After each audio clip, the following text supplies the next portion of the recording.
How do you quantify quality in healthcare? Welcome to another episode of the Healthcare Futurist, where we explore the intersection of medicine, technology, future of healthcare, and hospital administration, medical administration.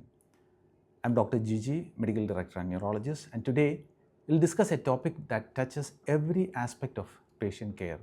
How does one quantify quality in healthcare? Quality often feels like a subjective experience. What seems like excellent quality or care to one patient may feel like just an average one to another. So the question is, how do we measure something which is so subjective? Is there a way to define it mathematically or quantify it? Let's find out. At its core, quality, if you think, can be thought of as the gap between the performance and the expectation. Here is a simple way to look at it. If the performance exceeds the expectation of a particular patient, quality is perceived as high. If the performance falls short, frustration naturally kicks in and the quality is perceived as poor. And if the performance exactly matches what he expects, the experience feels neutral, just okay. Now let's break down this couple of examples from healthcare. Appointment scheduling. Imagine you are a patient and you have been told that the next available appointment is a couple of days down the line for that particular consultant you want to meet, and you know that it will take 5 days. But then you receive a call next day from the hospital saying that one slot has fallen vacant and you can come tomorrow at 11 a.m.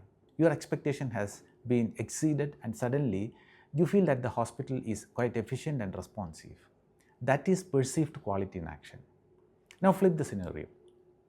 Suppose you expect to see the doctor immediately, but no one informs you about the wait time. No one tells you anything. You end up waiting 30 minutes, 45 minutes. Nobody tells you what to do, how long it will take. You definitely are frustrated.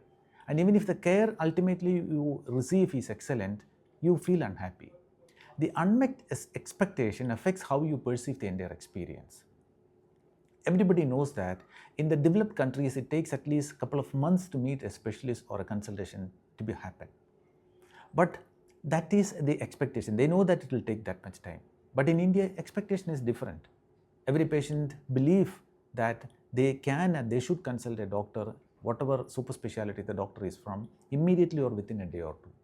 So even if the quality of care is high, a longer wait time can negatively affect how the patients perceive the service. Number 3, this is the most important thing, the total consultation experience. Quality isn't just about speed or availability, it is about the total experience. A patients come to a hospital just to see a particular doctor, 10 o'clock an appointment, 10 o'clock they come, they see the doctor at exactly 10 o'clock, 10 minutes you are in the hospital, doctor sees you, but you know that the doctor is rushing through the consultation because he has another slot, another patient to be seen at 10:15.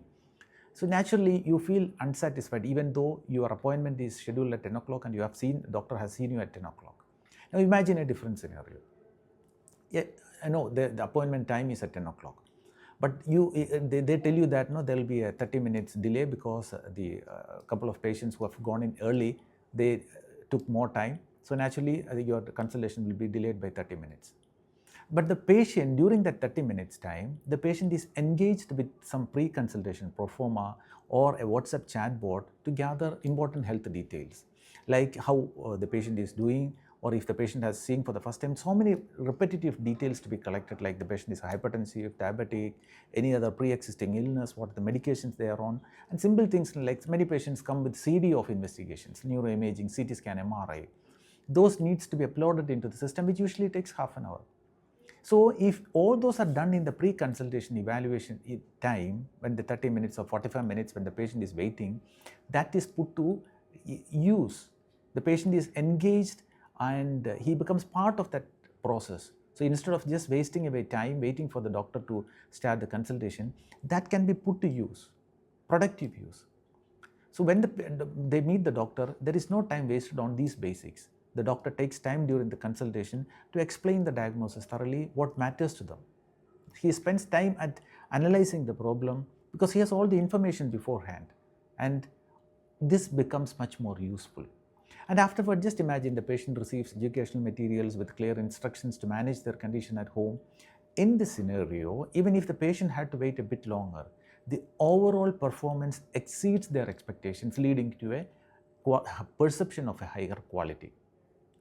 So how do we finally quantify quality in healthcare? You could say that it is a ratio between the performance on top and the expectation below. So if the ratio is higher than 1, the patient perceives it as a higher quality, and if it is less than 1, it is a dissatisfaction, or dissatisfaction sets in. But beyond numbers, we must remember that quality in healthcare is not that straightforward. It is a holistic thing.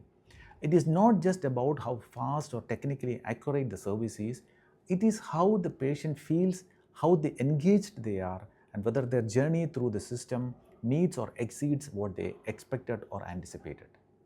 Thank you for joining me in the Healthcare Futurist.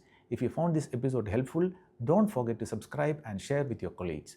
Together, let us shape the future of healthcare one patient experience at a time. See you next time with another episode.